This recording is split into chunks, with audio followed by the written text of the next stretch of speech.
às vezes o terraplanismo e o negacionismo obscuro de algumas pessoas faz parecer que no dia 8 de janeiro tivemos um domingo do parque. Eu não consigo entender, e também carece de resposta, como que o Palácio do Planalto foi invadido da forma como foi invadido. Com todo respeito, Vossa Excelência, querer falar que a culpa do 8 de janeiro foi do ministro da Justiça... Vossa Excelência que está dizendo isso. É um absurdo. Vossa Excelência que está dizendo isso. 5 comandantes estão presos. Muito embora, eu queria e o Brasil quer ver esses vídeos do Ministério.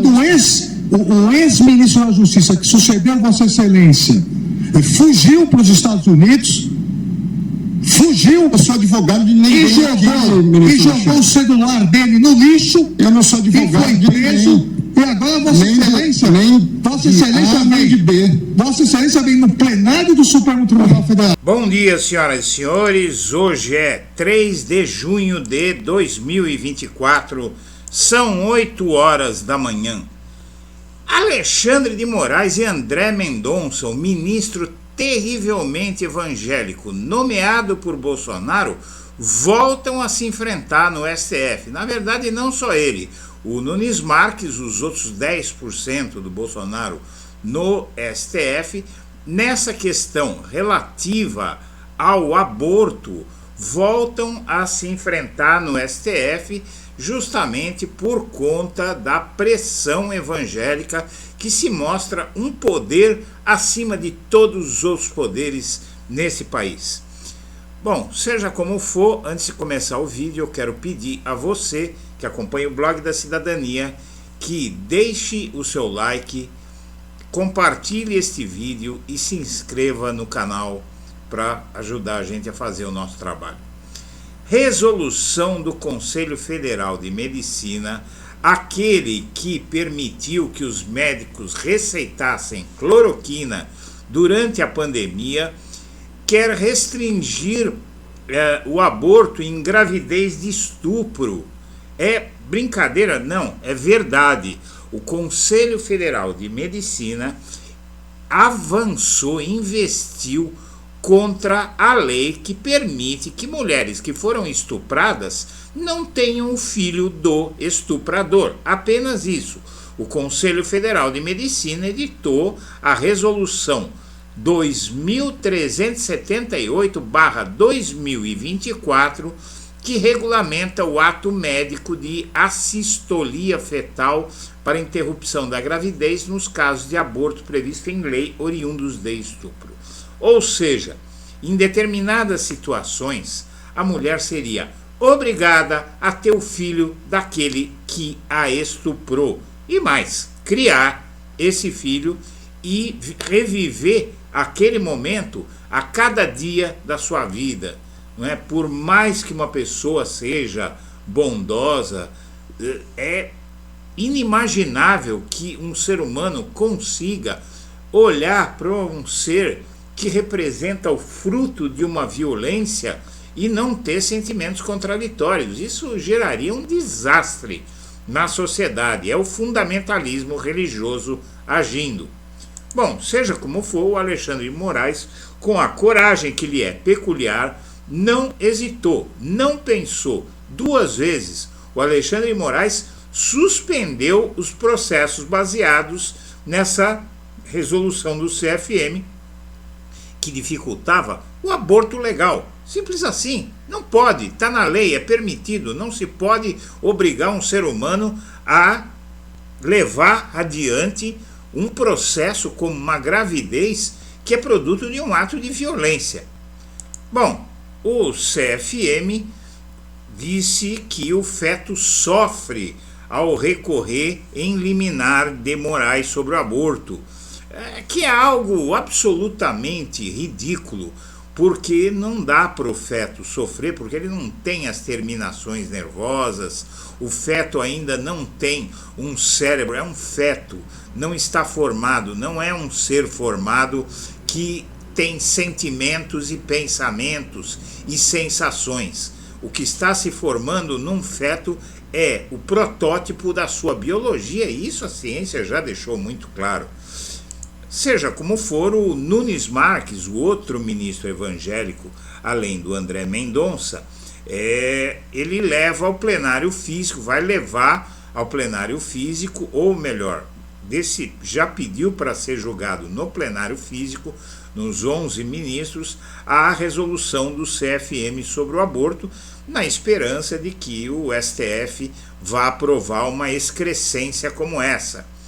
E não vai aprovar, e os evangélicos têm atacado muito o Alexandre de Moraes e vão atacar mais o STF por proibir essa aberração. E o Alexandre de Moraes, como sempre, não dando bola para o extremismo dessa gente, foi lá e disse o seguinte: olha, o que está sendo julgado aqui não é o aborto, não é uma permissão para o aborto, é o abuso de poder do Conselho Federal de Medicina, o Conselho Bolsonarista Federal de Medicina, de querer proibir uma medida, um direito da mulher que a lei garante. Ou seja, eles querem legislar. O Conselho Federal de Medicina, ao emitir essa resolução, ele legislou, revogou uma lei aprovada, inclusive, pelo Poder Legislativo brasileiro, não é? A ação entrou em julgamento no plenário virtual da Corte na sexta-feira, dia 31, e o Mendonça divergiu e votou pela manutenção de resolução que restringia o procedimento acima de 22 semanas. O ministro do STF, Alexandre de Moraes, afirmou em conversas com interlocutores que não deliberou sobre a inconstitucionalidade, sobre a constitucionalidade do aborto ao suspender a resolução do CFM sobre o tema, e sinalizou que a Corte tampouco vai fazer isso ao analisar o caso em plenário. O aborto não vai ser legalizado. O magistrado apontou que a decisão liminar que sustou a norma do CFM e que foi proferida por ele em 17 de maio, analisou apenas a competência do CFM para alterar uma lei, não é? Para proibir uma lei, para revogar uma lei.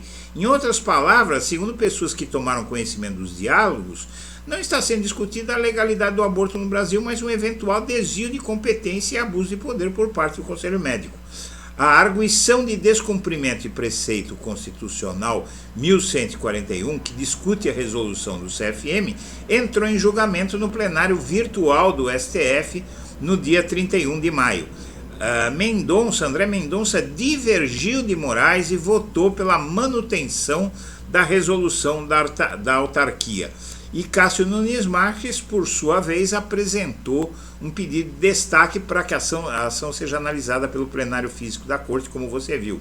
Ao votar, o Mendonça afirmou que a norma questionada ostenta inafastável natureza técnico-científica e foi editada pela instância que possui autoridade técnico-científica e autorização legal para dispor sobre a matéria. Traduzindo, trocando em miúdos, o que o terrivelmente evangélico, o ministro terrivelmente evangélico de Bolsonaro disse é o seguinte, que o CFM é uma instituição científica, o Conselho Federal de Medicina, e como instituição científica da medicina, tem competência para revogar uma lei. É claro que isso é um verdadeiro absurdo, gente, é um absurdo sem tamanho. Por que é um absurdo sem tamanho? O Conselho Federal de Medicina, por exemplo, recomendou cloroquina, ignorando todos os estudos científicos da face da Terra que dão conta de que cloroquina não tinha eficácia contra a Covid. E essa questão de o CFM ser uma instituição científica já cai por terra diante desse fato que eu estou citando só como exemplo, não é? Mas mesmo que tivesse essa competência científica, não pode revogar uma lei. O que o CFM estava fazendo com essa resolução, para quem ainda não entendeu, é o seguinte: o CFM estava proibindo os médicos de fazer um aborto legal, a fazer abortos legais. Há um problema no Brasil que incontáveis instituições de saúde, se negam a fazer o procedimento de aborto legal por medo não só do CFM, mas também de grupos evangélicos que fazem manifestações, cercam hospitais. Há um par de anos aí, uma menina de 9 anos que estava grávida do avô, para que você tenha uma ideia, ela foi fazer o aborto legal no hospital e o hospital foi cercado por evangélicos e católicos que chamavam a criança de assassina.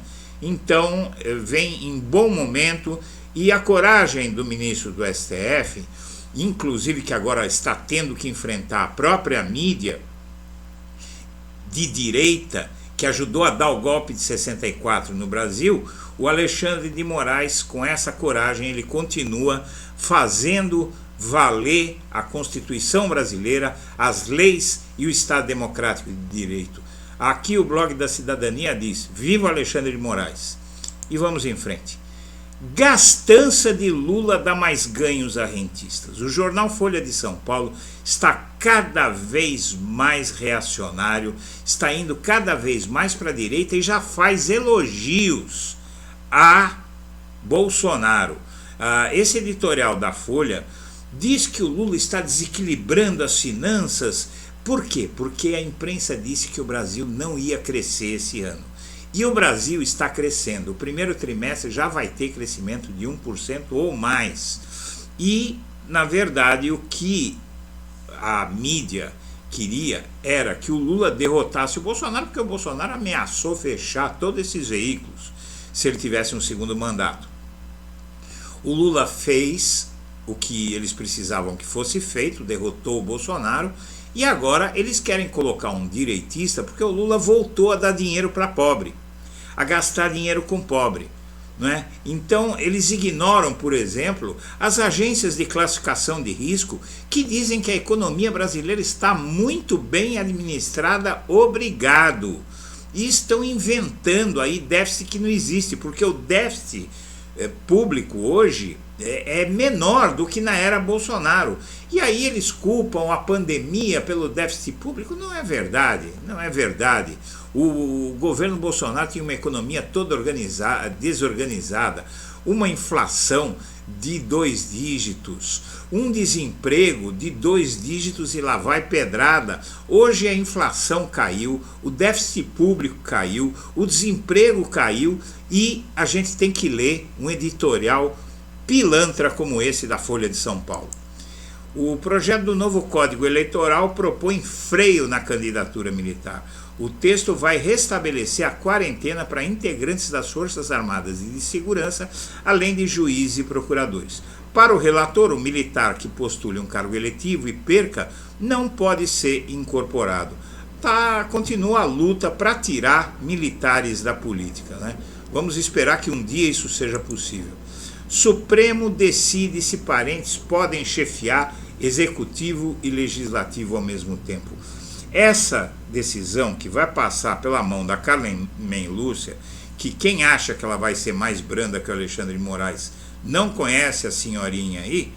O fato é que o STF vai tentar, e o TSE, na verdade, vai tentar eliminar um grande problema.